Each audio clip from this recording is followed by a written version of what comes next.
So we had a request from one of our listeners after we were talking about mistakes that we've made playing characters in role-playing games for more stories about mistakes that we've made in role-playing games and lessons that can be learnt from these. And so we've come up with 3 examples of mistakes and lessons, and hopefully you find this interesting and informative. So the first one, this is 100% on me. And what I subjected Claire to. And it's when we played Legend of the Five Rings. I've mentioned it before. I love Legend of the Five Rings. I got introduced to the world when I was in high school by some friends of mine who played the card game. And it's a big, deep, rich setting with now 5 editions of role-playing games. It's a wonderful world to play in. And so once when we were on a trip, I packed the core rulebook, which has got an adventure in it, and I said to Claire, who I'd forced to learn the card game, we're going to play the role-playing game. You're going to make a character and we're going to do an adventure. I was keen. I wanted to be a unicorn girl. And so character creation was actually quite fun. Yeah. You enjoyed character creation. I did. The problem here is that, like any really big world, there are a number of different ways in which you can play your game of Legend of the Five Rings. And we never talked about what our expectations were for the genre or the style of game. And so, Claire, what were you hoping? What were you thinking it was going to be like? I wanted to be horse girl, roaming the land with my horse and helping people. I'm imagining you probably wanted a game that was more like Miyazaki or more like Usagi Yojimbo. Yeah, probably more like Usagi, yeah. A bit heavier than Miyazaki, definitely. Well, there's some pretty heavy stuff in there. Yeah. But, of course, one of the things that L5R is big on is its courtly settings. They make a big deal about how the courtiers are warriors who fight a war just as deadly as the samurai with their swords. And this was a courtly adventure. And so basically what it turned into was an adventure where everyone at court bullied the unicorn girl. I wrote a poem and they laughed at me. Except the Crab Clan guy who was drunk and didn't care. I liked him, he was cool. But this was all about us having different expectations. I had a very serious, courtly adventure prepared. Claire wanted something that was a little bit more funny, a little bit more action-based, a little bit more magical. We've never had another L5R game since then. I have to play L5R again. I'm playing Hida from the Crab Clan, and I'm just going to get drunk and get angry at all the effete courtiers who, are safe and protected by my clan who are defending the wall. So, try and bully me now. Silverhair crane. And if I ever run another Legend of the Five Rings adventure, I'll talk to Claire about what she actually wants for her character in advance. I mean, in this case, I just wanted to pack one book, and so I just ran the adventure that was in that one book. You know what I wanted, James? Yeah. I wanted Avatar. Yes. I wanted Avatar. Yep. I basically wanted to be Suki, actually. Yeah. Yeah, but with a horse. Yep. Yeah. I had a sequel adventure planned. Have I told you about this? No, you haven't. I had a sequel adventure planned. It was going to involve crabs betraying you. But after the reaction to the first adventure... My only friends were going to betray me? Yep. Why would you do this to me? Leaning into that samurai trope of, personal desire versus the duty to the clan. But I'm never playing L5R with you. Never. Ever. Ever. I'm never running that adventure again. I destroyed the notes. Wow. Well, should we talk about my failure now? And I think the through line with these is player expectations. Well, yeah, the moral for that one is very much, we should have talked about it beforehand. You should always have a session 0 where you decide on what genre you're going for. I've had other examples as well that are less dramatic than that one, where we've had disconnect between the genre of the game that the players were expecting and the genre of the game that I was expecting. So just talk to your players, make sure that you're all on the same page beforehand, and if there's a problem, adapt, change, make sure that everyone's happy. Totally. So let's talk about your mistake. All right. I had a game that I never came up with the actual title for, so we just called it Nicey Nice. Because it was supposed to be... The nice game. The nice game. A break from... we were playing Pendragon at the time, which Pendragon is a very serious game where your characters can and will die.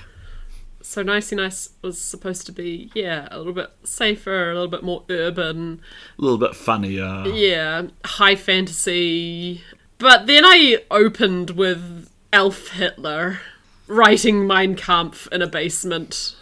That turned into a meme for a while. Well, okay, so it's funny how the session went, because I'm a very different GM from James in that he can definitely improv, but he tends to work off of notes. He's quite happy to run a pre-run adventure in a book, whereas I often go, ugh, too much reading, and I just like to improv the whole thing. See, I like the pre-written adventures because it minimises the amount of work that I have to do.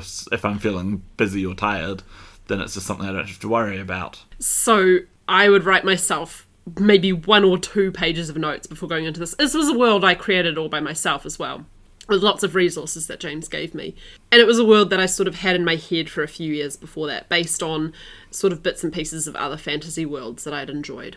So, let's see, we had you ported over your character, your urban druid, Dara. My character that I'd been running in an Adventurers League game. Basically, what if Spider-Man was a druid? Oh, and we're going to say, we weren't playing standard, like, D&D. We weren't playing 5th edition or anything. We were playing with Dragonlance Saga, the fifth age rules, which we've talked about in our unappreciated interesting failures session. We'd like to go back to those rules again someday. They're nice. Totally. But we'll go into why they were a mismatch. Well, yeah, when we're talking about this first session. So I think the biggest problem here, again, is we never had a session 0 to really establish...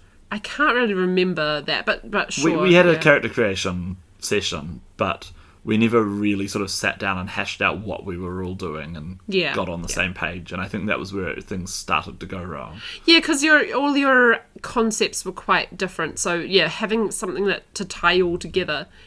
I just had you all be like agents of the headmistress of the university. The other 2 characters were... What was Fred's character? He was a... Was he at the university? He was a lecturer at the university who was a bit of an anti-hero. I think he was a pyromancer. Who was basically Severus Snape. Yeah, that's right. And so I remember my character and his character played off each other very well because I was very idealistic versus his very...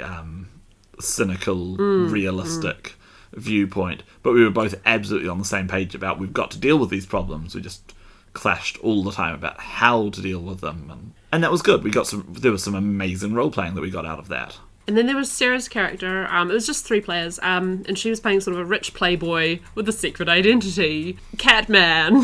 A very original character. Yes. We had a lot of fun. It was a very funny campaign. Like, we had a lot of very silly moments where we were laughing. One of Claire's favourite things, she loves co-constructivist things, and so there was a lot of opportunities she baked in for us, the players, to determine what was going on and to flesh out the world. And so that every session had a different little mini-game where in one we got to create the backstory of a major NPC. In another one, we got to build things with Lego, and that got incorporated into the adventure. So that was a lot of fun, and I think that worked really well. Yeah, I really enjoyed that aspect of it. Especially, like, when Fred and Sarah put on these soft toys I had lying around, a shark and an octopus, and they played 2 old ladies with crazy hairdos. And I was just pissing myself with laughter. It was so funny. But, yeah, as I said, so... things that went wrong. First session, my overall concept was that Elf Hitler was murdering half-elves in the poor part of the city. which is not very nice. Not very nice at all. Or nicey. Or nicey. So in amongst all this humour of, like, we had the high elves. Whoa, man. We're the high elves. Whoa, dude. Like, far out. Yeah. Like that. And in the middle of, you had your character and Fred's character were making a distraction, and Catman goes into the basement, finds Elf Hitler, and just straight up murders her, and then walks out In cold blood. in cold blood, and doesn't tell the other two what has just happened. Did we ever actually find out what she was doing or what she was up to? Now that was one of the things I didn't handle this very well over the course of the, I think maybe 4 sessions that we had.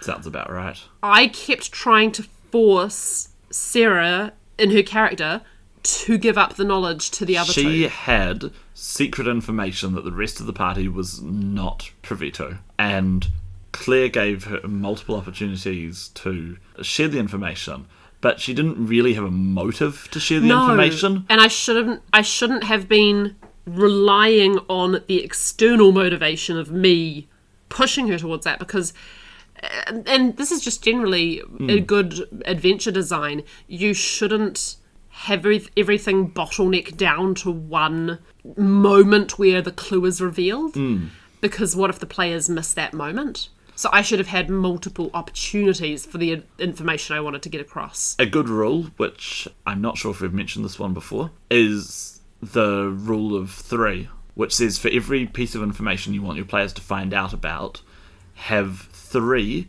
blatantly obvious clues leading towards it. On the assumption that players being players, they will miss the first one, no matter how obvious you thought it was.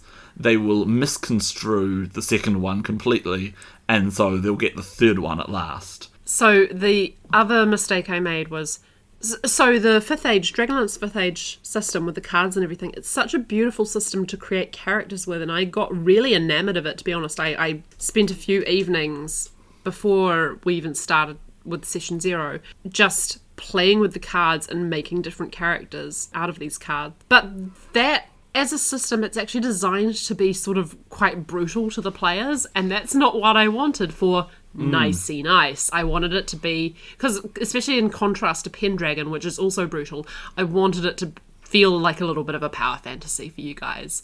So this is not the right system for that. It wasn't the right system at all.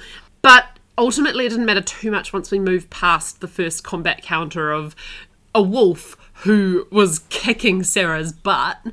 After that, I sort of tried to avoid going into combat encounters at all, because it was way more about the roleplay anyway. Yes. So yeah, there were a few different things that just sort of made it all fall apart by the end. Yeah. Having the right system for the game, or knowing your system well enough that you can customize it to match what you want, having the choke points, and I think having a Session 0 would have really helped. Having a proper Session Session 0 0 with not just character creation, but formation of the group. Yeah. Absolutely. Because we never started off as part of a group, and we never really gelled as a group. It's quite possible I would have had to given you guys more of an end to the world, since it was an original world. You had sort of no basis on which to get hooked into. And I think giving some players like personal information as well, what it was meant to do was give us all our personal hooks and our personal plot, but what it wound up doing was driving you further apart. Driving us further apart. And so it's just something to be really careful about, is players giving players things that they feel like they need to keep secret from the other players. Unless that's what you want. I mean, that game was full of drama, and yeah, so I enjoyed that. If you've got an experienced group who know what they're doing and are used to each other, then yes, it can be a great idea. So yeah, it was a mixed bag, that one. The last example is not so much to talk about with this one. It's about a campaign that crashed and burnt. And I know exactly why it crashed and burnt. If you are running a game, it's nice to give options to your players, but the most important thing is that you are personally excited for the game that you are running. We offered to run a game over Skype for a friend of ours who was living in the UK. And I gave her a whole big list of options about what we could do, because I wanted her to pick something that she'd really enjoy. And I didn't realise at the time just how unenthused I'd wind up being for an Eberron game. I thought Eberron will be fun, But oh boy, it didn't work for me. Yeah, it was weird. It didn't And gel so for me. we'd have sessions, we would show up and we'd just chat, and then we'd look at the time and go, oh look, we just ran out of time. And I never really pushed it that hard. It didn't help that I was like right in the middle of my breastfeeding time where like I would have to wake up at 2 a.m. And so by like, 8, 9, 10 at night, my eyes were just Yeah. done. But we managed to get through a couple of adventures, and they were fun. But oh, my enthusiasm just wasn't there, which is strange. I've always thought that Eberron was really cool up until the point where I actually started running it. But nothing will kill your game faster than the GM losing interest in it. Sorry, Lauren. Sorry, Lauren. Hopefully I you're had fun enjoying. with the character. Yeah, the characters were fun. I had more fun with her character than I did with mine, though. Yeah. Yeah. Um, Turns out I can't really play robots. For me, the thing that actually killed it is in Eberron. Eberron is a very sort of 1920s noir setting. Magic where doesn't feel magical. Magic doesn't feel magical. Yeah. It just felt like we were using technology. Oh, a magical elevator is just an elevator. Yeah. Oh, a magical billboard is just a billboard. It didn't feel magical. It just felt like we were doing a 1920s game where some people had pointy ears and others were quite short and strangely Scottish.